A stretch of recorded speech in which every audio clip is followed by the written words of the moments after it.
Steve Harvey is one of the most recognizable faces in American entertainment. With his signature mustache, infectious laugh, and sharp comedic timing, he built an empire, from stand-up comedy to best-selling books, radio shows, TV game shows, and global speaking tours. For many, Harvey symbolizes resilience, a man who made millions laugh while motivating millions more. But beneath the clean suits and punchlines is a man whose journey is anything but lighthearted. At 68, Steve Harvey stands at the peak of his career. But what most fans don't see is the heartbreak, the failures, and the painful silence that have shaped the man behind the microphone. From homelessness to public scandals, broken marriages to near-suicidal lows, Steve Harvey's story isn't just inspiring, it's tragic in ways that will surprise even his most loyal followers. This is not just the story of a funny man. This is the story of a man who nearly lost everything before the world ever knew his name. And now, at 68, the full weight of that journey has come into focus. Before the world ever saw him in clean-cut suits, cracking jokes on Family Feud or delivering motivational speeches that would go viral, Steve Harvey was just another struggling man with a dream that seemed impossible. In the late 1980s, he had no fame, no money, and, most heartbreakingly, no place to call home. He was living in his 1976 Ford Tempo, surviving night by night, dollar by dollar. People now see the end result, but few know that before becoming a star, Steve Harvey was literally homeless, broke, heartbroken, and hungry. For 3 long years, that car wasn't just transportation, it was his bedroom, kitchen, and prison. He kept a small cooler in the back seat where he stored cheap lunch meat and soda, and he washed up in public restrooms or gas station sinks before going to his next comedy gig. Sometimes, he had just enough gas to get to a show, but not enough to get back. Other times, he couldn't even afford a meal. "I was existing, not living," Steve once admitted. Nobody saw it. Nobody knew. Harvey had made a bold decision to pursue comedy full-time after feeling unfulfilled in his corporate job selling insurance.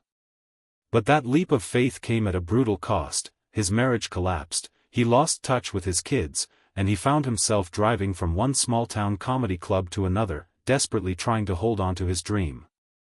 "I had $35 in my pocket and a dream in my chest," he once said. That was it.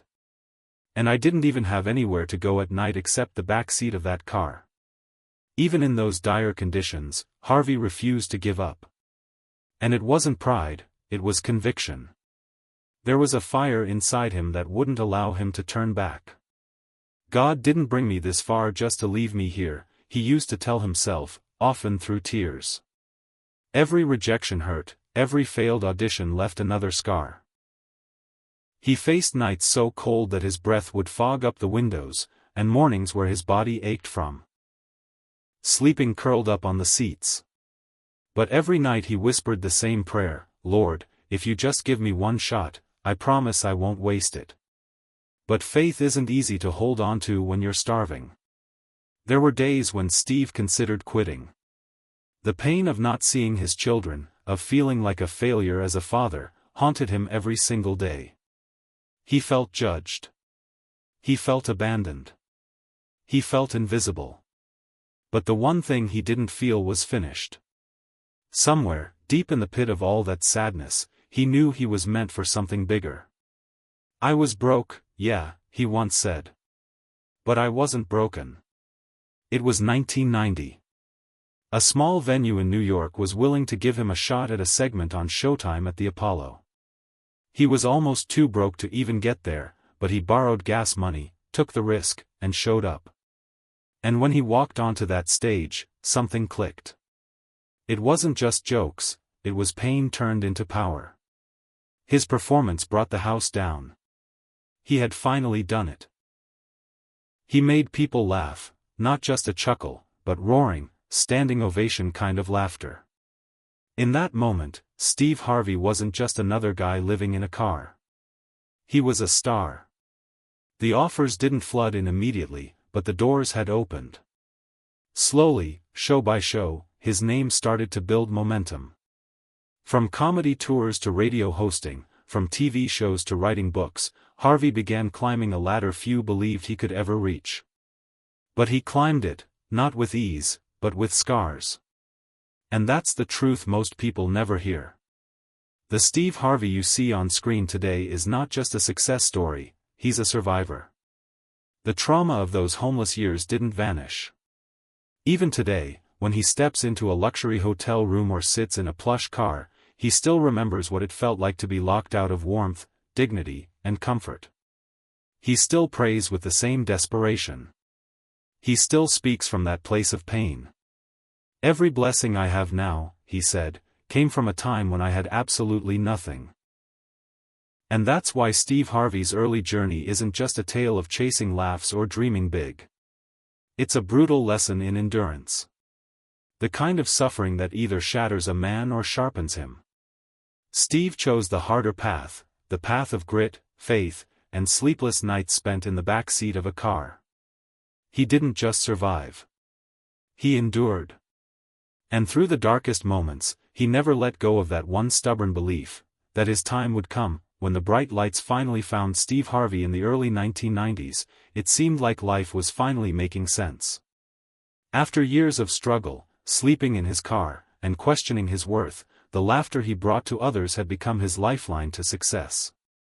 Crowds roared at his performances, comedy club owners fought to book him, and his name began traveling faster than he ever could in that old Ford Tempo. But what no one saw, what no one even thought to ask, was what it cost him behind the curtain.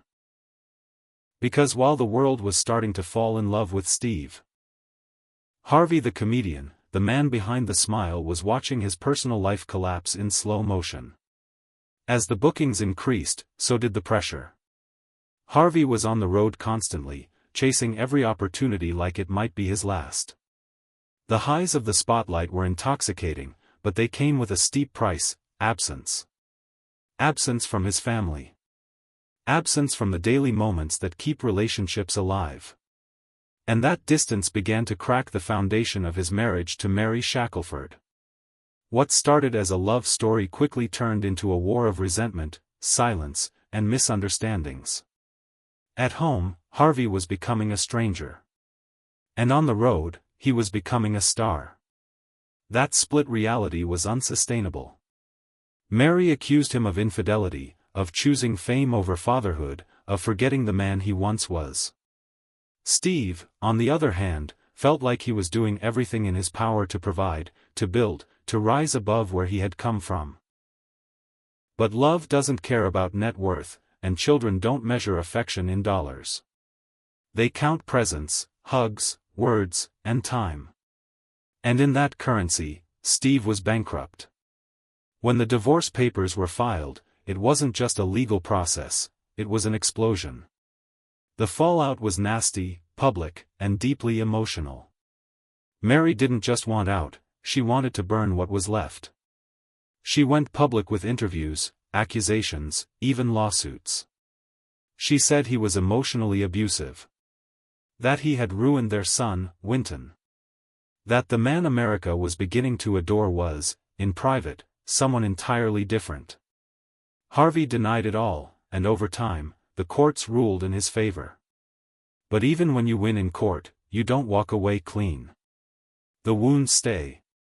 And in the court of public opinion, the damage had already taken hold. The worst part wasn't the headlines or the gossip blogs, it was Winton. Steve's son. A boy caught in the middle of grown-up chaos, used as a pawn in a battle that no child should ever be dragged into. Harvey had already known the guilt of being an absent father from his first marriage. And now, once again, he was watching a part of himself drift away.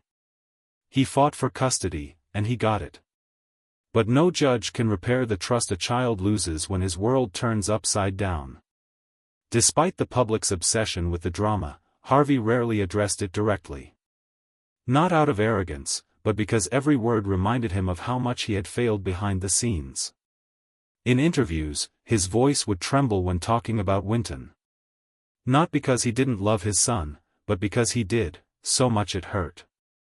People think fame fixes everything, he once said. But sometimes, it just shines a light on everything that's broken. While his home life was unraveling, Harvey's professional life was accelerating. He launched the Steve Harvey Morning Show, which became a nationally syndicated radio success. He started landing acting roles, wrote his first book, and continued to grow his brand as a voice of wisdom and laughter. But every new stage he stood on came with the echo of something missing: connection, family, peace.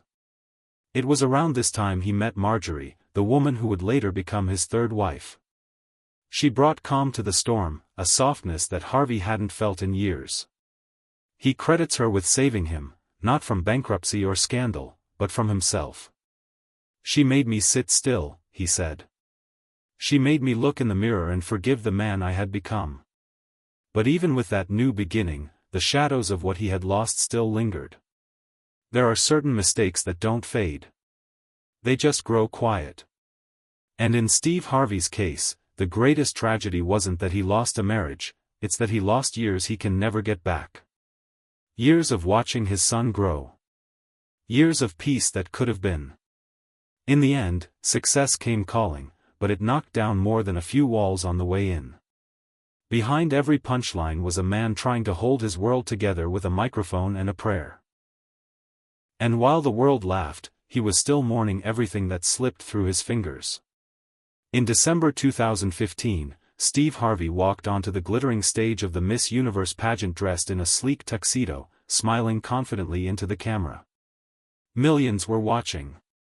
The lights, the pressure, the global spotlight, it was all part of the world he had worked so hard to enter. But in the next few minutes, everything would change. Not just for the contestants, but for Steve himself.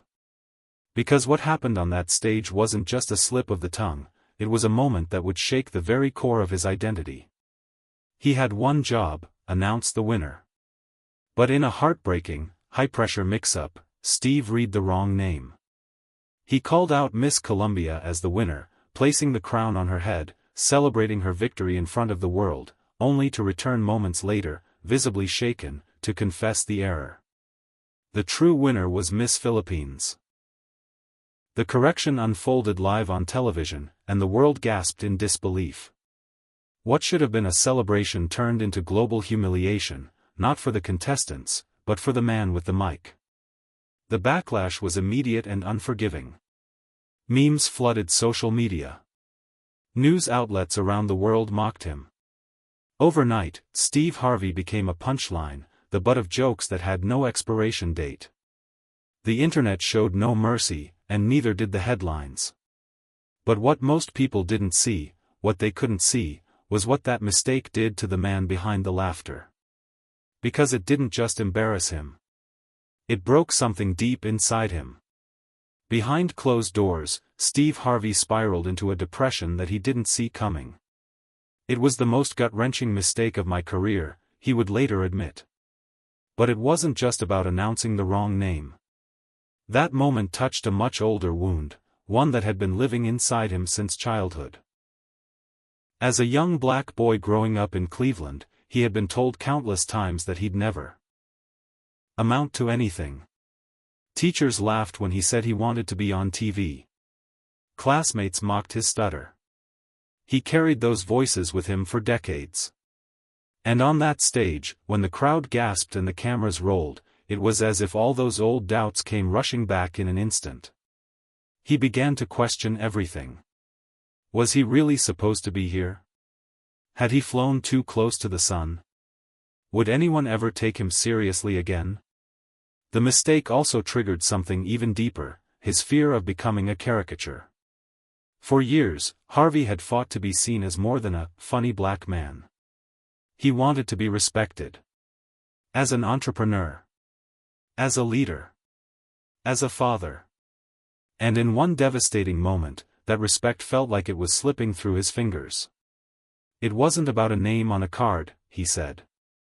It was about being seen as a joke again after working so hard to be more than that. The days following the incident were some of the darkest of his life. He couldn't sleep. He didn't eat. He isolated himself from friends, from family, from the very audience that once lifted him up. The laughter he had built a career on now felt like it was aimed at him, not with him. He considered stepping away from the public eye altogether. Quietly fading out. Giving up the very thing he had fought so hard to earn. But somewhere in that darkness, something shifted. Instead of running, he leaned in. He owned the mistake, publicly, repeatedly, and with humility. He apologized, not just once, but over and over. He faced the ridicule. And then he did something even harder, he forgave himself. Not because the world did, but because he knew if he didn't, the mistake would define him forever. He went on to host the Miss Universe pageant again in the years that followed. Not because he had to, but because he needed to rewrite that moment on his own terms. He turned a tragedy into a lesson. And in doing so, he showed the world, and himself, that resilience isn't about never falling. It's about getting back up, with the camera still rolling and the whole world watching. Today, he speaks about the moment with clarity and peace. It taught me that no matter how far you come, life can still humble you, he says. But if you can survive that kind of fall, you can survive anything. And maybe that's the real story. Not the mistake, not the headlines, but the silence that came after. The pain that no trending topic captured. The man who sat alone in his room, wondering if his best years were behind him. And the decision he made to keep going anyway. There's a kind of pain that doesn't come from poverty or public shame. It doesn't scream. It doesn't flash across headlines. It just settles in quietly and stays there.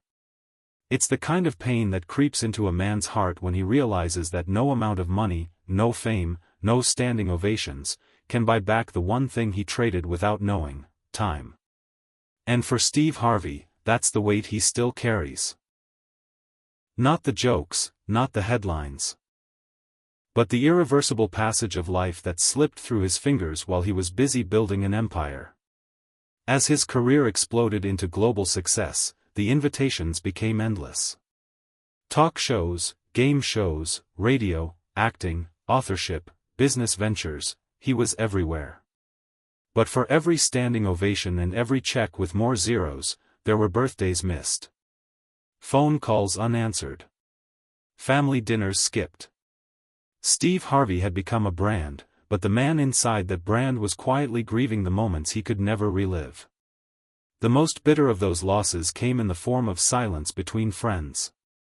None more heartbreaking than his relationship with Bernie Mac, his fellow king of comedy, a brother in the truest sense. The two had come up together, torn up stages across the country, laughed through pain, and represented a generation of black excellence in comedy. But as time passed, misunderstandings crept in. Small disagreements became big silences. Ego, schedules, and life got in the way. And when Bernie fell ill, Steve hadn't realized just how serious it was. He hadn't picked up the phone. He hadn't said what needed to be said. I never got to tell him I was sorry, he confessed through tears in a rare interview. I never got to tell him I loved him one more time. For a man who has made a career out of words, it is the words left unsaid that cut the deepest. The regret of lost time, unresolved tension, and love left unspoken sits with him every single day. Fame gave Steve Harvey the world, but it cost him moments that only a handful of people in this life are privileged to give you: real ones, private ones, sacred ones.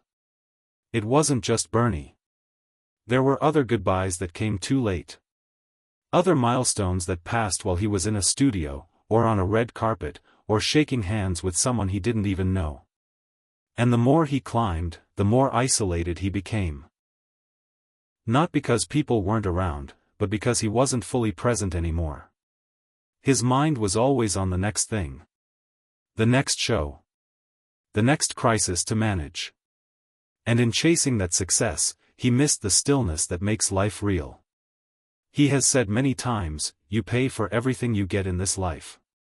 Most people assume he means in dollars. But the real price he talks about, the one that haunts him, is time. Fame isn't free, he says.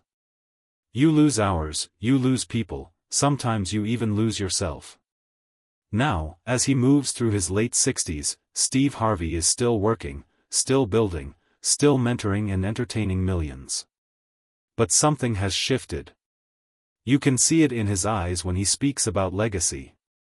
You can hear it in his voice when he talks about family. There's a softness now. A sense of urgency not to be famous, but to be present. To mend the wounds that fame once covered. To call his children more often. To hold Marjorie's hand longer.